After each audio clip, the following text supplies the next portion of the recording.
Chers amis, bonjour. J'espère que vous allez tous bien. Pour aujourd'hui, nous allons continuer sur notre thème « Comment Dieu répond à nos prières ». Hier, on a vu que Dieu peut nous dire non. Et le non, c'est pour notre bien et pour une meilleure avenir. Pour aujourd'hui, donc, je vous invite tout de suite à suivre le pasteur Naïdou sur d'autres façons que Dieu peut répondre à nos prières.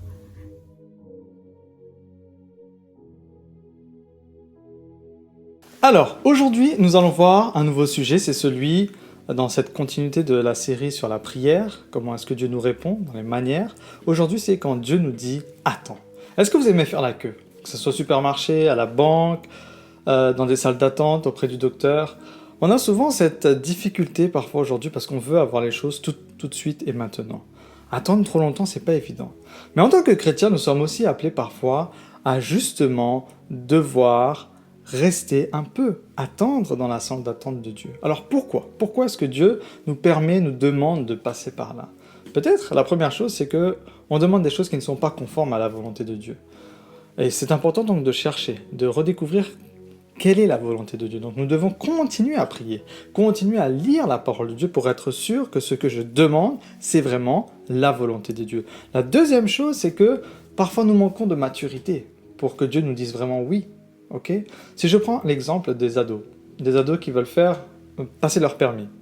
En tant que parent, peut-être on connaît un petit peu la façon qu'ils sont, le comportement qu'ils ont, et on va leur dire peut-être non, c'est pas encore le moment, tu dois attendre un petit peu avant de passer ton permis.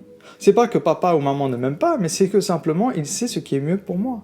Quand tu demandes à Dieu, Seigneur, je veux avoir un conjoint, je veux avoir un mari, mais peut-être Dieu ne te donne pas encore un mari ou un conjoint parce qu'il est en train de te faire grandir, de te faire développer pour que tu puisses atteindre une certaine maturité, avoir une certaine situation économique aussi pour pouvoir justement vivre un bonheur avec cette personne.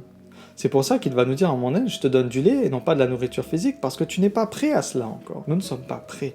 Donc c'est pour ça que Dieu nous dit « Attends ». Dieu, n'oubliez pas, cherche à nous protéger de nous-mêmes.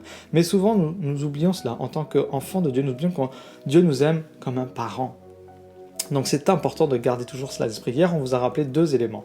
Dieu cherche à prendre soin de nous, et la deuxième chose, c'est que Dieu, justement, veut nous protéger. Quand nous regardons, nous allons prendre l'histoire de Joseph. Dans la Genèse, au chapitre 37, où nous avons l'histoire de Joseph qui nous est répertoriée, nous apprenons que donc les frères aînés de Joseph, qui étaient tellement jaloux de lui, parce que Joseph était un petit peu gâté, donc ils vont se décider ensemble, d'un commun accord, de le jeter dans une fosse, puis à un moment donné de le vendre à un marchand d'esclaves. Joseph va se retrouver finalement en Égypte. Il va être il va être pris, on va dire plutôt par Potiphar, d'accord, comme esclave, et puis petit à petit, il va monter les échelons. Et à un moment donné, la femme de Potiphar va vouloir justement entrer dans une relation un petit peu comment dirais-je, dans une relation d'adultère avec lui tout simplement, mais lui va refuser et il va se retrouver accusé à tort et va croupir en prison pendant un bon moment. Joseph a dû se demander pourquoi est-ce que Dieu lui permettait de vivre une telle chose, pourquoi un tel malheur venait s'abattre sur lui. Il a été jeté dans la fosse par ses frères, il a été vendu comme esclave, et voilà maintenant qu'il se retrouve en prison. Donc ça n'a pas dû être évident pour Joseph, mais l'histoire nous apprend et nous montre que Joseph continuait à garder foi en lui. Il continuait à prier Dieu, en dépit des circonstances atténuantes en sa faveur. Et à un moment donné, lorsque le pharaon va faire un rêve et que personne ne va réussir à répondre, c'est Joseph qui va justement être appelé à cela. Et suite à ces interventions, Joseph va prendre de la crédibilité vis-à-vis du pharaon et va se retrouver, un temps soit peu, gouverneur d'Égypte. L'histoire de Joseph nous apprend plusieurs choses.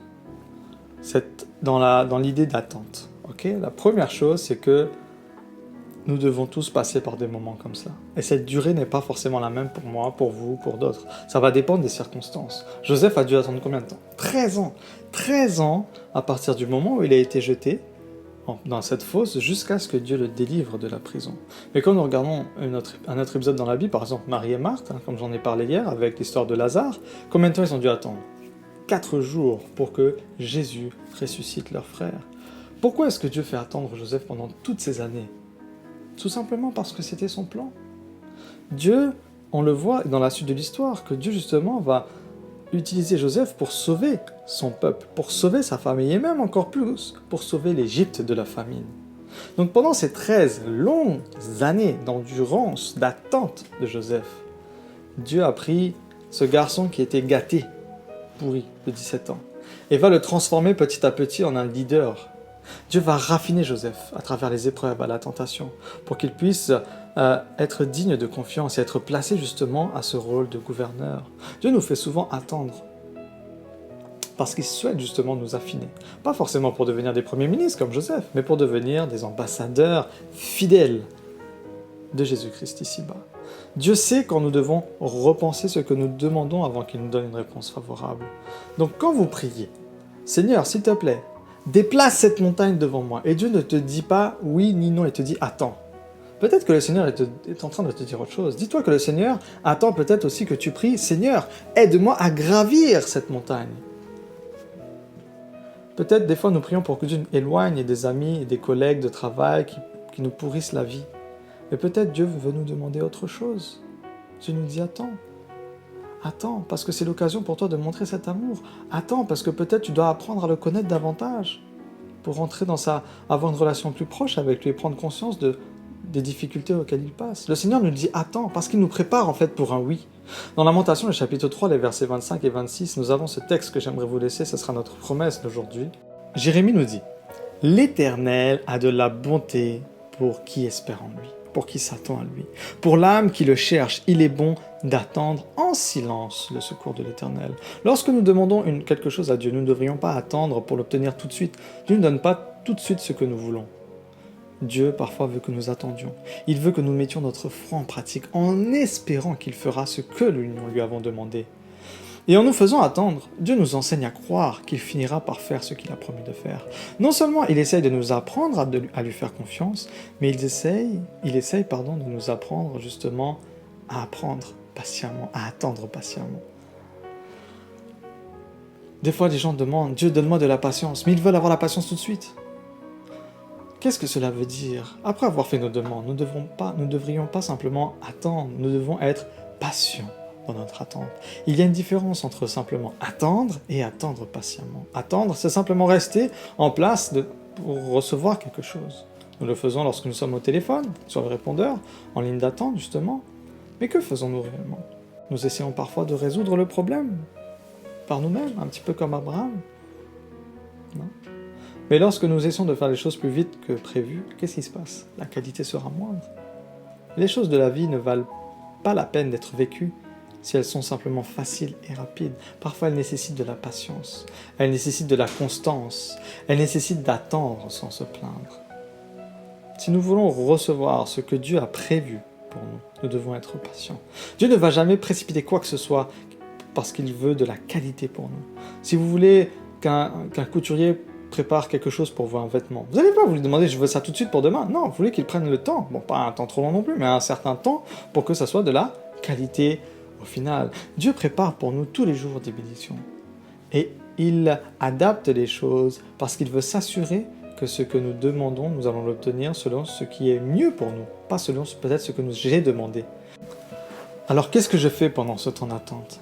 Eh bien, je choisis de lui faire confiance, comme Joseph. Je crois qu'il est un bon Dieu. Lorsque je traverse cette période d'attente et que parfois ce voyage prend des détours que je n'avais pas prévus, n'oubliez pas que Satan, il essaye de nous rappeler « Dieu ne t'aime pas, Dieu est contre toi, Dieu ne t'écoute pas mon ami, il est temps de partir voir ailleurs. » Mais non, choisis de remplir ton esprit avec la parole de Dieu. Dieu n'est pas silencieux, comme il le semble parfois. Il t'a donné sa parole pour justement te rappeler ce qu'il ressent et comment est-ce qu'il travaille. Donc, utilise cette parole, nourris-toi de cette parole. Et pendant cette saison d'attente, choisis de faire confiance à Dieu parce qu'il est bon et qu'il t'accordera ce qui est bon pour toi en son temps. Que Dieu te garde et qu'il te bénisse. Donc Dieu peut nous dire « attends ». Et quand Dieu nous dit « attends », c'est à nous de persévérer dans la prière, dans notre cheminement spirituel. Parce que Dieu a un meilleur projet pour chacun d'entre nous. Ma prière pour nous aujourd'hui, que le Saint-Esprit nous donne cette patience et nous aide à persévérer afin que nous puissions atteindre ce projet que Dieu a pour nous dans la vie future. Donc, je vous donne rendez-vous à demain. Je vous souhaite une bonne journée. Au revoir.